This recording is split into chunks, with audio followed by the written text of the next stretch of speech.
ایک ہے خلقت، تو ایک ہے خلقت مصطفیٰ اور ایک ہے ولادت مصطفیٰ۔ اور پھر جس سال حضور آئے نا اس سال کا عربوں نے نام رکھا، یہ میں نے ابھی بتایا ہے کہ جس سال حضرت خدیجۃ الکبریٰ اور حضرت نبی رحمت کے شفیق چچا انتقال کر گئے، اس سال کا نام حضور نے عام الحزن رکھا، کیونکہ ہجری کا آغاز حضرت عمر فاروق کے دور میں ہوا تھا، پہلے سالوں کے نام رکھتے تھے۔ اب جس سال حضور پیدا ہوئے اس کا ایک نام ہے عام الفیل، لیکن اس کا ایک اور نام رکھا عربوں نے، کیا نام رکھا؟ سنۃ الفرح والابتہاج۔ اس کا معنی ہے خوشیوں اور چاؤں کا سال۔ کیا نام ہے؟ خوشیوں اور چاؤں کا سال۔ کیوں رکھا یہ نام؟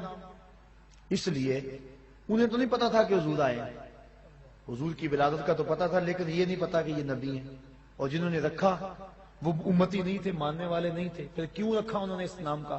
اگر میں کہوں آج چاہ کا دن ہے، خوشی کا دن ہے، تو یہ ہے کیونکہ میں آقا کو مانتا ہوں، اور اگر پتہ ہی نہ ہو کوئی کہے تو پھر وجہ کوئی اور ہوگی۔ تو انہوں نے اس سال کا نام رکھا سنۃ الفرح والابتہاج۔ علماء کہتے ہیں کیوں رکھا؟ اس لیے رکھا کہ درختوں پہ پھل زیادہ آیا۔ جس سال حضور پیدا ہوئے چشموں کا پانی بڑھ گیا، چراگاہیں سرسبز ہو گئی، جانوروں کا دودھ بڑھ گیا۔ عرب کے لوگ بیٹیوں کو قتل کرتے تھے، لیکن جس سال حضور کی ولادت ہوئی ہر گھر میں بیٹا پیدا ہوا۔ آج بھی جس شخص کے ہاں اولاد نرینہ نہ ہوتی ہو، علماء کہتے ہیں خلوص نیت سے کہے اے اللہ مجھے ایک بیٹا دے دے، میں تیرے رسول کا میلاد کرواؤں گا، اللہ بیٹا ہی عطا فرمائے، نیت اس کی خالص ہو۔ اللہ اکبر۔ تو ہر گھر میں بیٹے پیدا ہوئے، جہاں بھی پیدائش ہوئی بیٹے ہی پیدا ہوئے۔ تو اس سال ہر گھر میں خوشی تھی، غم قریب نہیں آیا، اس لیے نام رکھا سنۃ الفرح والابتہاج۔ یہ خوشیوں اور چاؤں کا سال ہے۔ ناگہاں ساکن ہواؤں پہ روانی آ گئی، ناگہاں ساکن ہواؤں پہ روانی آ گئی، اور چمن کے پتے پتے پر جوانی آ گئی۔ آج زانوئے ازل نے صبح پہ انگڑائی لی، اور مسکرا کر ایک کرن نے ہاتھ میں شہنائی لی۔ مخزن اسرار قدرت کے امی پیدا ہوئے، غل ہوا دنیا میں ختم المرسلی پیدا ہوئے۔ محمد مصطفیٰ آئے، بہاروں پر بہار آئی، زمیں کو چومنے جنت کی خوشبو بار بار آئی۔ گلی گلی روشن ہو گئی، ہر گھر میں اجالا ہو گیا۔ وہ کہانی لمبی ہے اگر میں چھیڑ دوں کہ حضرت حلیمہ سعدیہ کیسے آئیں، اور پھر حضور نے وہ سبز کپڑا کیسے ہٹایا، اور نور کی لاٹ آسمان تک کیسے گئی، اور پھر لال کو پکڑ کے گود سے کیسے لگایا، اور پھر حلیمہ کی بیٹی شیمہ حضور کو لوریاں کیا دیا کرتی تھی۔ وہ ایک لمبی کہانی ہو جائے گی، میں تیسری بات بھی عرض کرنی ہے۔ تو پہلا مقصد، پہلی چیز تخلیق مصطفیٰ، اور وہ کب ہوئی؟ جب وقت کا تعین اور تشخص نہیں تھا۔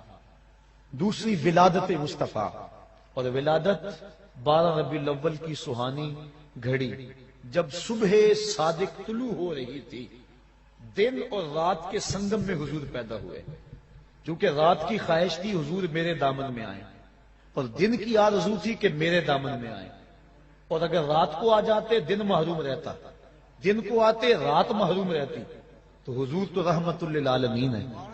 اس لیے دن آ رہا تھا، رات جا رہی تھی، جہاں دونوں کا ملاپ ہو رہا تھا وہاں مصطفیٰ جلوہ گر ہو گئے۔ اللہ اکبر۔ 12 ربیع الاول کی سہانی گھڑی تھی، عام الفیل، واقعہ صاحب فیل کے 55 دن بعد حضور اس دنیا پہ جلوہ گر ہوئے۔ یہ ہے حضور کی ولادت، اور حضور کی ولادت کی خوشی لوگوں نے کی، اور جس نے بھی حضور کی ولادت کی خوشی کی اللہ نے اس کو محروم نہیں رکھا، اور وہ آپ علماء سے سنتے آئے ہیں۔ اس کو دہرانے کے لیے وقت چاہیے کہ ابو لہب نے بھتیجا سمجھ کے لونڈے کو آزاد کیا، بھتیجا سمجھ کے آزاد کیا، نبی سمجھ کے تو نہیں کیا، لیکن جس انگلی سے یوں اشارہ کیا بس اتنے میں آزاد، اور اس انگلی سے ٹھنڈا اور میٹھا پانی بھی ملتا تھا، عذاب میں بھی تخفیف ہوتی ہے۔ میں یہاں آیا تھا 2-3 بجے، اور یہاں طالب علم یہاں ہی سوئے ہوئے تھے، کوئی سٹیج پہ سویا ہوا تھا، کوئی یہاں چارپائی پہ سویا ہوتا، کچھ کمرے میں وہاں سوئے ہوئے تھے، اور میں نے اپنے ساتھیوں کو، طالب علموں کو کہا تھا کہ یہ جو کسی شخص سے، کسی مزدور سے، کسی ملازم سے یہ صفائی نہیں کرانی.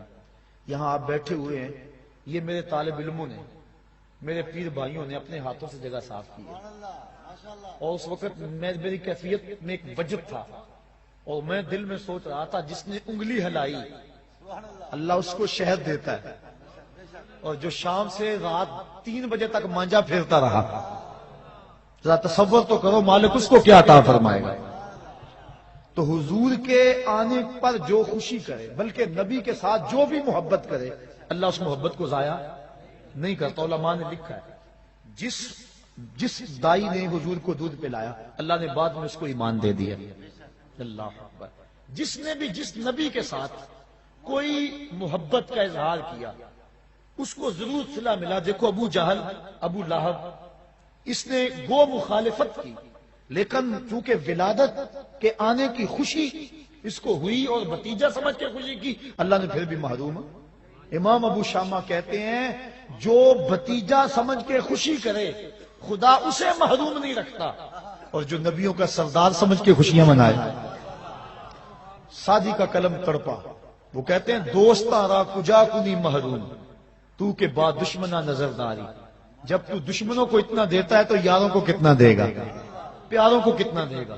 اور علماء نے اس بات کی تصریح کی ہے، اور میں مثال آپ کو قرآن مجید سے پیش کر سکتا ہوں کہ جب صندوق کھولا دریائے نیل کی موجوں سے پکڑ کے، تو فرعون کی بیوی جس کا نام آسیہ تھا، اولاد کی دولت سے محروم تھی، اس نے جب صندوق کے اندر ایک مسکراتا ہوا بچہ پایا. اللہ کا ہر نبی خوبصورت ہوا ہے، کوئی نبی بدصورت نہیں ہوا، ہر نبی سونا ہے، ہر نبی خوبصورت ہوا ہے. جب دیکھا تو بے ساختہ پکار اٹھی، یہ بچہ تو میری آنکھوں کی ٹھنڈک ہے. فرعون بھی پاس کھڑا تھا، اس کو توفیق نہ ہوئی. اللہ نے حضرت آسیہ کو یہ سعادت دی کہ ان کو ایمان عطا کر دیا، اور وہ مومنہ عورتوں میں سے ہیں. بلکہ ان کو یہ اعزاز بھی ملے گا قیامت کے دن. سیدہ مریم بھی اور حضرت سیدہ آسیہ سلام اللہ علیہما، یہ دونوں خواتین قیامت کے دن جنت میں میرے رسول اللہ کے نکاح میں آئیں گی. ان کو یہ بھی اعزاز، دوسرا اعزاز یہ بھی ملا. تو انہوں نے کہا کہ یہ میری آنکھوں کی ٹھنڈک ہے. اللہ تعالیٰ نے ان کو بعد میں ایمان دے دیا. علماء کہتے ہیں، مفسرین کہتے ہیں، اگر فرعون بھی کہہ دیتا کہ ہاں میری بھی آنکھوں کی ٹھنڈک ہے، خدا یہ نہ دیکھتا کہ اس نے خدائی کا دعویٰ کیا ہے، وہ یہ دیکھتا اس نے میرے نبی سے پیار کیا ہے، اللہ اس کو بھی ایمان عطا کر دیتا. اور ایک واقعہ میں سیرت کا آپ کے سامنے رکھ کے اپنی بات کو آگے بڑھاؤں. ہندوستان میں صرف ایک صحابی ہوا ہے، اور اس کا نام ہے رتن. واقعہ اس طرح ہوا، رتن تاجر تھا اور تجارت کی غرض سے حجاز گیا، حجاز مقدس. وہاں جب پہنچا تو حرم کے قریب ایک گہری کھائی تھی، اس کے پار کچھ بچے لگے ہوئے تھے.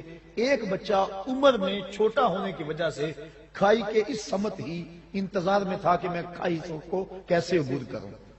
رتن نے یہ سوچا کہ بچہ چھوٹا ہے، گزرنے کی طاقت نہیں رکھتا، اس کو اٹھایا گود میں اور کھائی سے پار لگا دیا. اس بچے نے اپنے عربی لہجے میں کہا جزاک اللہ تعالی. ایسی مٹھاس تھی لفظوں میں کہ شہد میں بھی اتنی مٹھاس نہیں ہوتی. اللہ اکبر. رتن ساری زندگی ان لفظوں کو نہیں بھول سکا. اس نے جو جملے کہے تھے، اس نے جس لہجے میں بات کی تھی. خیر وقت گزر گیا، تجارت چھوڑ کے اپنے گھر بیٹھ گیا. ایک دن مکان کی چھت پہ لیٹا ہوا ہے رتن. اس نے کیا دیکھا کہ جو آسمان کا چاند ہے وہ 2 ٹکڑے ہو گیا اور زمین پہ آ گیا. گیا کہ شاید قیامت آ گئی ہے. تھوڑی دیر کے بعد پھر کیا دیکھا، چاند دوبارہ جا کے اپنی جگہ پہ جڑ گیا. پریشان تھا، یہ کیا ہوا؟